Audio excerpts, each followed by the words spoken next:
Au-dessus de cette pouillerie surnage Messire Bohémond de Tarente. Son enthousiasme impressionne.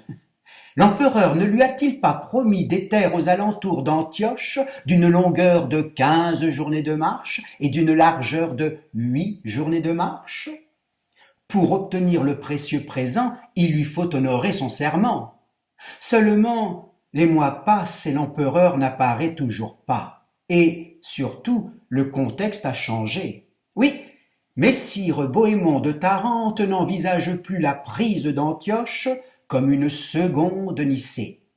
Et des terres aux alentours d'Antioche, c'est se contenter de maîtresses secondaires.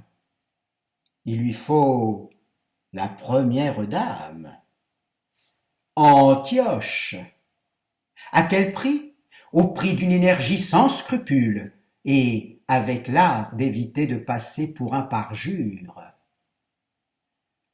8 mois d'intrigue, de manigance, de patience. Messire Bohémond intrigue pour se débarrasser du général Tatikios. Il lui fait croire qu'un complot se trame contre lui et tous ses hommes. Au lendemain de cet aveu, le général Tatikios, suivi de tous ses hommes, prétexte une mission à Port-Saint-Siméon pour ne plus jamais revenir. Messire Bohémond manigance, il se joue de ses amis en les berçant de balivernes, afin d'obtenir un soutien sans faille s'il venait à prendre Antioche dans un combat où son action serait déterminante. Vous pouvez compter sur notre discrétion, votre cause est la nôtre, vous avez tout notre soutien. Messire Bohémond patiente. Il feint de supporter les sarcasmes répétés de Messire Raymond, qui ne cesse de lui rappeler sa promesse faite à l'empereur. N'oubliez pas, vous avez prêté serment. Messire Bohémond patiente au milieu de tous ces loqueteux. Grâce à eux, il a pu tour à tour repousser les forces d'Alep, de Damas et d'Antioche. Oui, d'Antioche. Le sultan de la ville a tenté une ultime sortie. Il a lancé tous ses guerriers dans la bataille. Ils avaient pour mission de nous vaincre. Comme ce ne fut pas le cas, dans leur retraite, ils trouvèrent les portes résolument fermées. Le fleuve Oronte fut leur unique porte de sortie. Les derniers cadavres qu'ils charrient témoignent de l'horrible cruauté de leur sultan. Et qu'en est-il de Kerboga, l'atabeg de Mossoul? Selon nos éclaireurs, il semblerait qu'il ait réuni tout le monde musulman. Alors, Messire Bohémond avoue au conseil des barons être en relation avec le gardien de la tour des deux sœurs, Firouz, un Arménien, marchand de cuirasses, converti de force à l'islam et prêt à nous ouvrir les portes d'Antioche.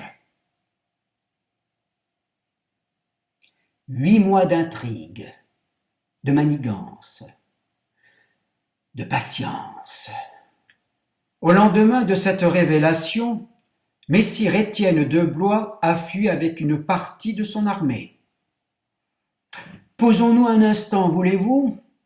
Messire Étienne de Blois, gendre de l'illustre Guillaume le Conquérant, a fui comme un brigand. Qui parle de déserter? Peut-être est-il allé obliger l'empereur à accélérer la manœuvre. Tous ne partagent pas cet avis. Cette fuite infamante plonge le camp dans un profond désespoir. Il faut agir vite, très vite. Un fait est certain, douce Adèle. Vos emblèmes, tous vos emblèmes, ne seront pas dans les murs de Jérusalem. Dans la nuit qui suit, 2 cohortes de silhouettes, à pied, à cheval, se rassemblent au pied de la tour des deux sœurs dans un silence impressionnant. L'infidèle n'entend rien, ne perçoit aucun mouvement. Une échelle se dresse le long de la tour, grâce au concours d'une corde. Antioche cède déjà. Antioche, assassiné, l'infidèle détroussé jusque dans son lit. Antioche, rougi du sang de l'infidèle. Partout des corps pleuvent et des fenêtres d'où ils sont balancés. Des flots de sang ruissellent dans toutes les rues de la ville. Oh Seigneur Dieu, nos gens ne pratiquent pas la guerre. Dois-je redouter la libération de Jérusalem? Ça suffit! Je le veux! Ça suffit! Nous arrivons, Jérusalem!